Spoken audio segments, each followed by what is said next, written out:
challenge. But given that we cannot go with the prisons. Umukoro ogu gukorirwa aha mbuga nkuru ez'ekitongore eki aha Kashozi Makanga omu Rukabare Municipality.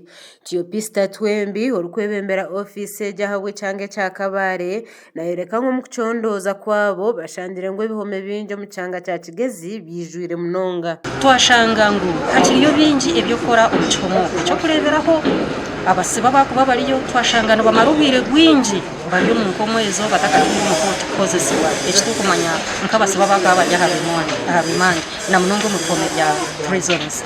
Twashanga ebikozeso bitariyo tibiine byokubyamira abamwe nibakikozesa bucket systems.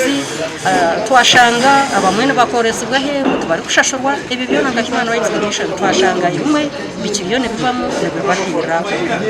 Twembi ayorekere ngu n'omu kucondooza kwabo bashandire ngu n'emyanya ey'abari kujunaanizibwa abasibe barikukoreramu nayo eri omu mbeera mbi kandi eki nikita obuheereza bw'abantu aha kugezesebwa. Titukukomaho abasibe bonka n'abari kureeberera abo abasibe baba bari omu myanya egyo twashanga embeera zaabo zitaboneye. Ekyokureeberaho nk'ahi bakuraara tibiine maju marungi g'okuraaramu, agamwe nigatura agamwe gari kubateera gashenyukire gakuzire munonga. So twareeba aba prisons n'aba poliisi n'abahi bari kuraara embeera tizirungi. Twashanga ebikozeso tibiine motoka noshika aha mwanya nibenda kuza kukwata omusibe konka tibiine nakahuuba tibiine nakagaari mwenu tibiine motoka. Ogu hagumize ngu n'ekindi ekisingireyo kubateganisa n'okushanga abantu abaine amabanja makye nabo bakomirwe omu bihome ekirikuhenda ebiragiro. Omu bihome nitushangamu abantu baine emishango etari emwe n'emwe. Tushangiremu n'abantu orikugyenda kuri akaryibanja rikimuremu okushashura nabo bakamukwata bakamuteeka omu kihome. Omu mateeka aba bantu abalemererwe kushashura amabanja ahabw'okuba it's contractual nibo balemererwe okwikirizana tibashemereire kuba bari nkahi omu prison. Okuza omu prison bashemereire kuba nibazayo nka last resort ahabw'okuba waaba norya looni noronda okukwemerera nosingaho ebintu byawe. Ahabw'ekyo abantu nibiruka kukwata bagyenzi baabo kubateeka omu prison batakareebera ogu wamwemererire yaanabaase kushashura ezo sente. Omu kushooza ebicondoozibwe bamwe aha barikurwanirira obugabe bw'abantu abashikireho borekire barikwenda bikorwe okutereeza omutindo gw'ebihome. One or two or more problems.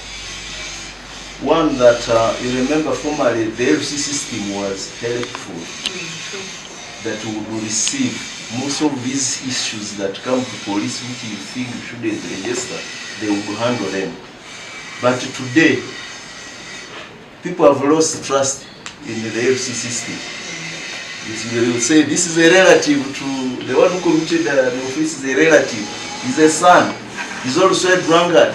Some of the state agencies that are recorded, it's because somehow there is a force that has acknowledged the great amount of pressure they operate under, and there is some advocacy voices being advanced.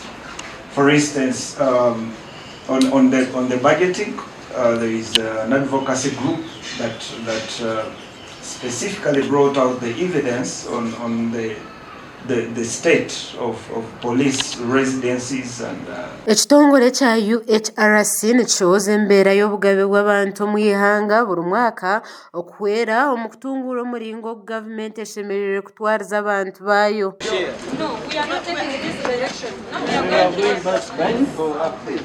Amakuru aga gashakwa Job n'amanya Apuri omu Rukabare.